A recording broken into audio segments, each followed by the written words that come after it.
Welcome to a special preview of Master English Conversation version 2.0. This is the Masterclass video lesson. To learn more about this powerful speaking success video course, click on the button at the top of this video. Enjoy!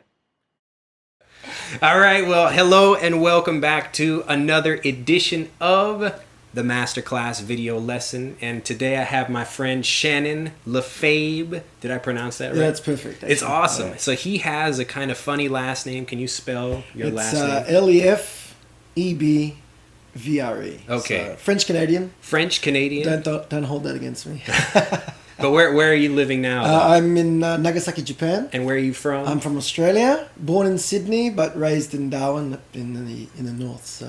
So you can see that he's an interesting, eclectic mix of lots of different things, French Canadian and some Japanese influence now, but also from Australia. Yes. So our accents are a little bit different. Probably completely different. Actually.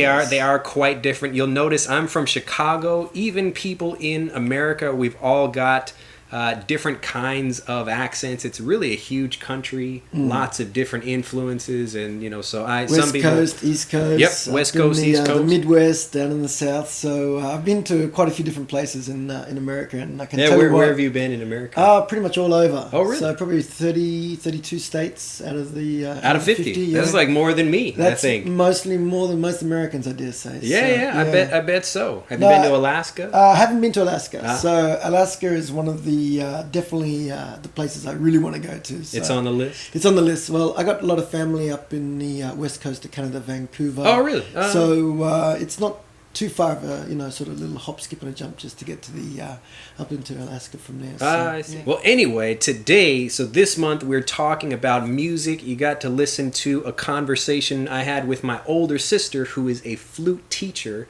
and I also learned some things about her that I didn't know. So maybe my memory is I'm losing my memory, I guess. A little hazy. It's a little foggy, I suppose. But when I was younger, I always assumed she was playing the piano for like a long time, but she wasn't. My younger sister, I knew she was a piano player as well. But so anyway, my older sister is a flute player. And since we're talking about music this month, I wanted to talk with my friend Shannon here about some musical experiences in his life. He's a big fan of singing. He loves to go to karaoke. Well, karaoke. I remember my birthday party last year. Yes. We built it out a couple of numbers. Eye of the Tiger. Eye of the Tiger. Yeah. This is a great song, and especially if you are a fan of learning English. One of the interesting things, the kind of different things about the karaoke culture, again, if you were Japanese, this would be karaoke, and the Japanese for that is open orchestra, if you didn't know what that meant anyway. So it's really interesting. We've got, coming from America, open orchestra becomes karaoke in Japanese, and then it comes back to English to become karaoke. Yes. But the interesting thing about the culture of karaoke in America is that what you usually have is like a bar or like a restaurant or something, and then everybody is sitting in one room, all the people eating or drinking together, and then there's one microphone, so you need a lot of courage or you need to drink a lot of alcohol or something, or be a great singer, I suppose, which most people aren't,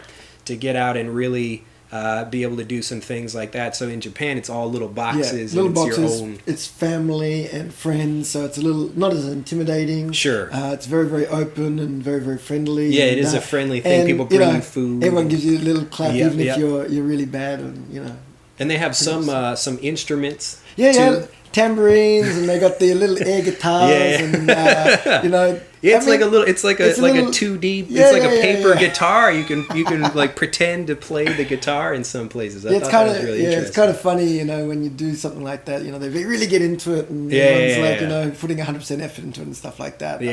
I go there for the singing. I don't really go there for the the air guitar and stuff like that. But I think everyone's to their own. Good. Yeah, exactly. Yeah, to each his own. Yes, really. But tell me about the first time you went to karaoke. Do you so you've been in Japan longer than I have. Yes. You've been here like 12 years or 13 years or something like that, on and off? Yeah, no, on and off probably for about 16 years. 16 years. But in total, probably around about 7 years now. Uh-huh. So, I remember the first time I went to karaoke very clearly.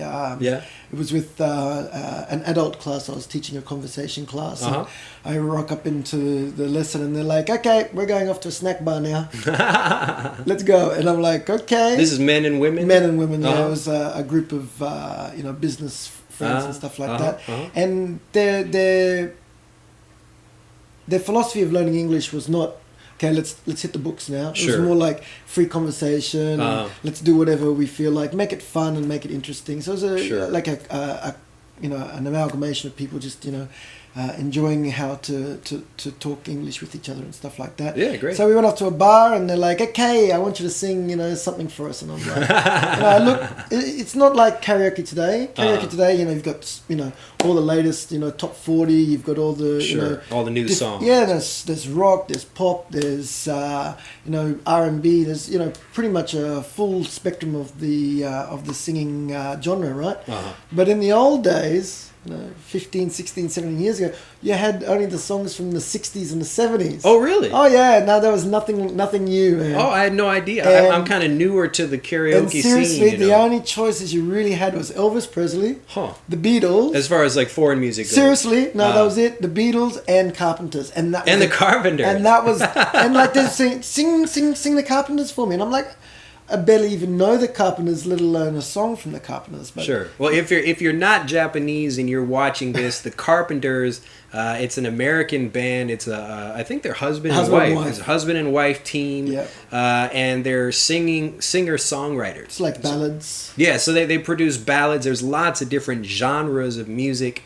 And a ballad is kind of like a love song. I'm like singing about how much I care about you and all of these things. But one of the reasons they're popular in Japan is because their music is really slow. Yes. It's clear. It's easy to understand. This is the Carpenters. You can get this, but a lot of students listen to this in English classes in Japan, so everybody knows Carpenter. And unfortunately, she died really? very young. You didn't know? No, like anorexia. Hey, really? Yeah. So she was one of the first, stars, singers, actresses to actually fall frail to obviously eating disorder. So really, and that was back in the 70s. So yeah. So a little bit of music trivia there. Why did you can ask your friends, how did Karen Carpenter die? Oh, is that what her name was? It? I think Karen Carpenter. Okay, fair enough. I think. Anyway, that's before our generation. Sure, sure. I don't know if you ever heard about the Carpenters before you came to Japan. I think I had heard some of the music of the Carpenters, but I didn't know who produced it. Oh, okay. Like what's that? What's the one song?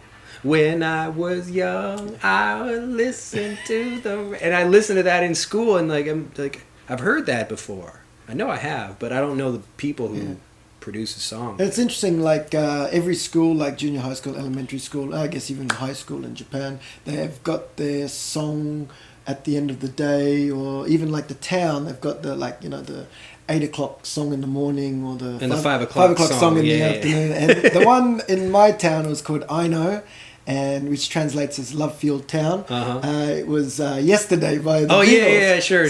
Every day for the 3 years that I lived there, I listened to Yesterday. Really? Yeah. So it was. I went to there was a grocery store. I think it's still in Omura, where I was living before. When I first came to Japan, it was a small grocery store. It was where I started practicing my Japanese, actually. Okay. And every Wednesday they had a sale, and guess what music they played? You'll never guess. I have no idea. Just take a wild guess. Michael Jackson Beat It. No, not Michael Jackson. They played the music for Indiana Jones. Oh, really? Yeah. Oh, wow. So I was in there shopping, and I don't know why they picked it, but I was like, I want to shop. So, it was like dun, dun, dun, dun, dun, dun, dun, so it gave grabbing my bananas and stuff. And, well, I guess it was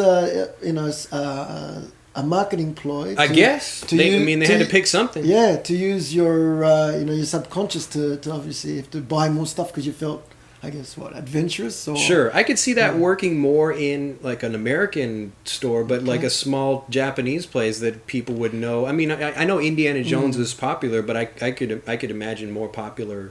Well, but if you go into a lot of the different supermarkets and a lot of the different department stores and stuff, they were all playing music. Sure, they're all like music. Music is everywhere. Yeah. It's like there's always like some kind of thing, but I don't, at Mr. Max, they play when the What's Saints. that? Mr. Max is a big department store. And where is that? Oh, there's Nagasaki. Really? Yeah. Mr. Max. Mr. Max. There's one in Togitsu and one. Really? Yeah, one up. I need to get out more. Right? Anyway, they play when the Saints. Oh, really? Yeah, but then at the end, they put their own little spiel on it, and then when the Saints at Mr. Max. So it's like, they've... The Saints at Mr. Max. They've butchered the song, but it's still got a catchy rhythm, and even 10, 20, 30 minutes after I've left the place, I'm still humming that bloody song. It's stuck in my head, right? Like it's Mr. Max. It's like subconsciously, like it's locked in, so, What about concerts that you've actually been to? Concerts I've been to, wow.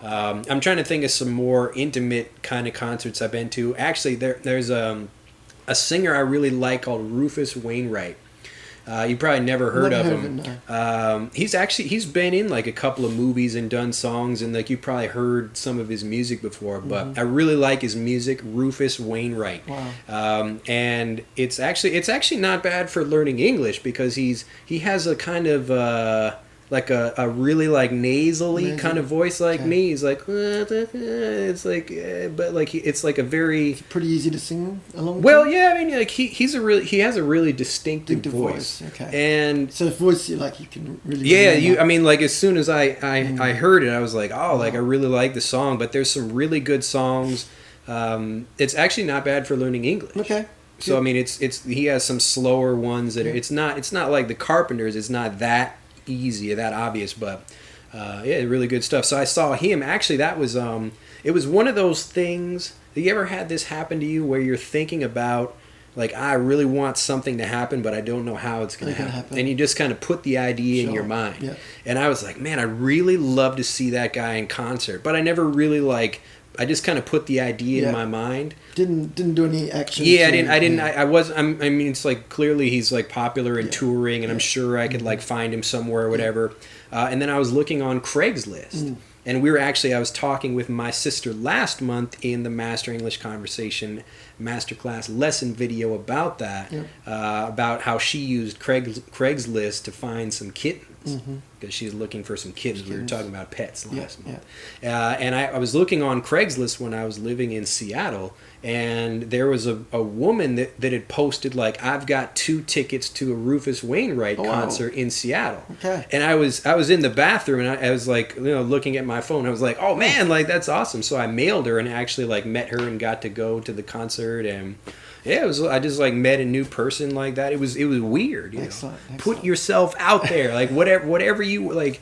Don't be fearful of meeting new people. Think about the experiences you want to have, and like even if you don't know exactly how it will happen, get out there and like figure out some way to do it. And actually, I had a lot more chances to go to concerts while I've been in Japan than Australia. I've been to a few myself. What have you seen? I went to a Madonna concert. Ah, really? Where was that? Fukuoka Dome. Oh, really? And I mean, it was huge. It was sure. 60, 80,000 people. Wow. And I mean, she was doing the whole, the full song list, like, from her early stuff to like, Oh, it was a really nice mix of stuff. Yeah, it was great. I mean, she sang a lot of her classics and a lot of her earlier songs, and then... Did she have an opening act? No, she didn't have an opening act. Really? So, it was the longest concert I've ever been to, like about 3 hours. Wow. So every time she left the stage, like they're like screaming for her to come back and stuff like that. So that was really amazing. Another interesting thing that happened to me. One of my students, adult students from when I lived in Oita,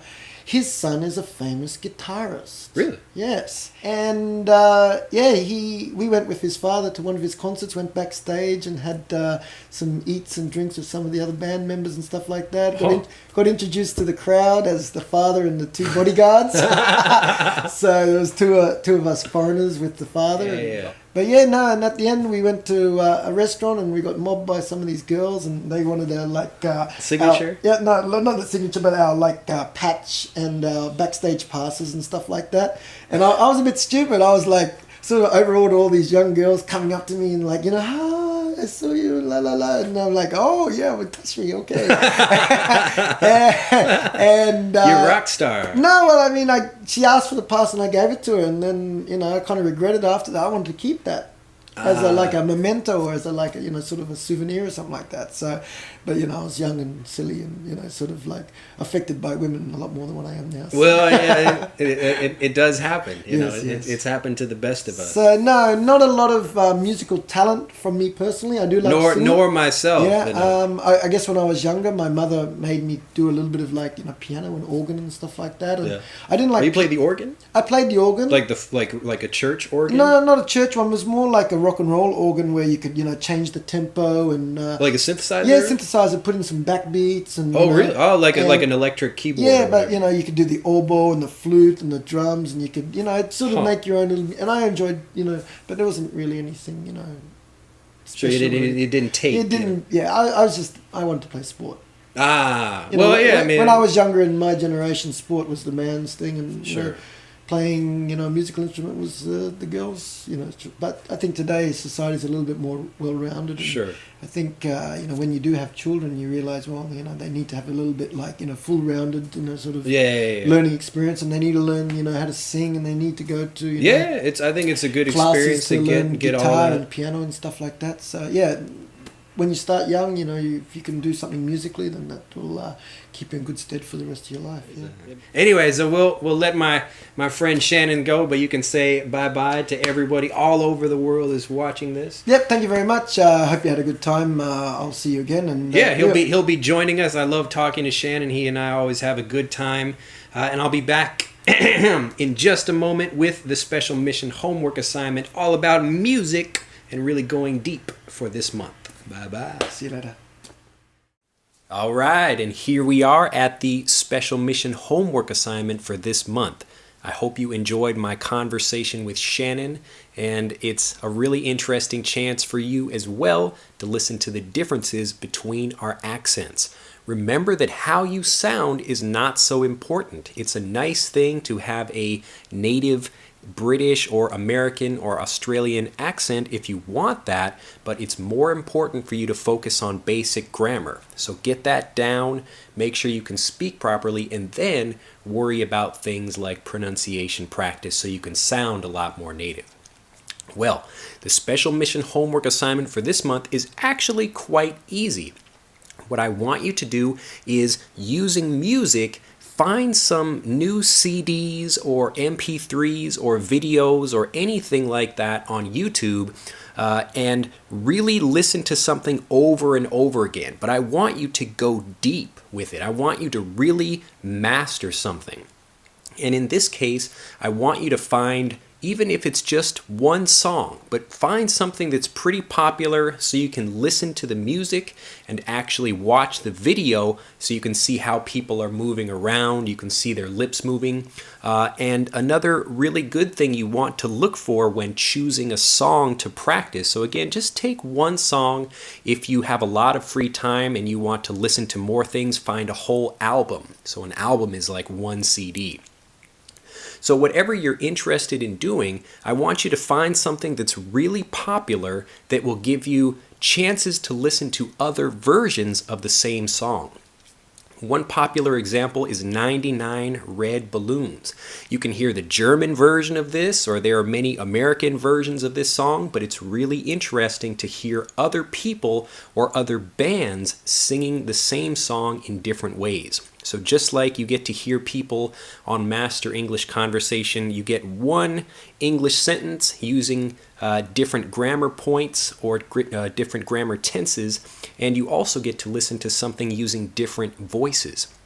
So you want to diversify. This means to listen to lots of different kinds of things, but take one content, one piece of media like a song, and then listen to that in many different ways. So watch the video, listen to the song over and over again, listen to different versions of the song, and you will really find yourself enjoying that music a lot more.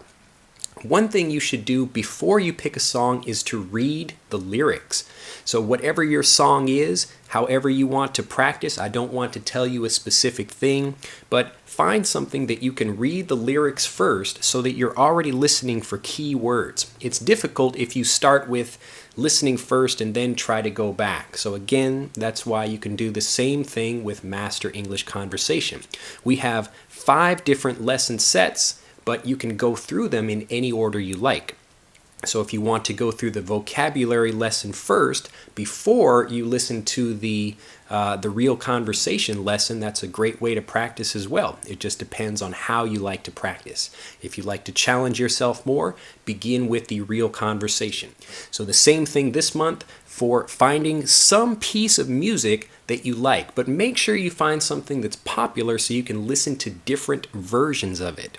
You might hear the acoustic version. This is like just using a guitar or just playing the piano and singing. This is without having like electric instruments like an electric guitar. So find some popular music that you like, read the lyrics, listen to the song, watch the music video, and really go deep. Really master it just like you're doing with these lessons here. Every time you listen to something, even now, there are songs that I listen to and I didn't know that before. I will find something that I just didn't realize was there before. So just like these lessons, every time you listen to them, every time you go over and back and repeat, you'll find new things that you learn, new phrases that come out, and this is how you build your fluency. This is how we build our fluency in our own language and exactly how you'll do it in English. So find some songs and tell me what it is you're practicing this month so I can tell other students what you're practicing. And really think about finding something fun, and if you can do more than one song, that's fantastic. So do at least one song, find something that's interesting with music videos available, and then tell me what the song is.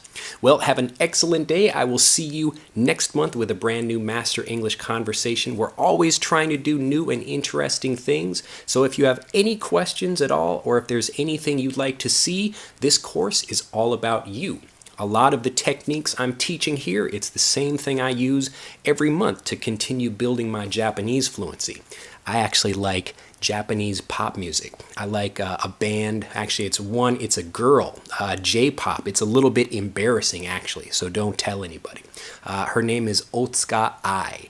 If you're Japanese, maybe you know who this is, but I really like I get very excited about the music, but it's kind of difficult to sing if I try to. So everything I use in these lessons, it's the same things I'm using for myself to build my own fluency in Japanese. These are all just really practical ways of getting out and practicing your fluency. So get out, find your music videos, and tell me what they are. Have a great month, and I will see you next time. Bye-bye.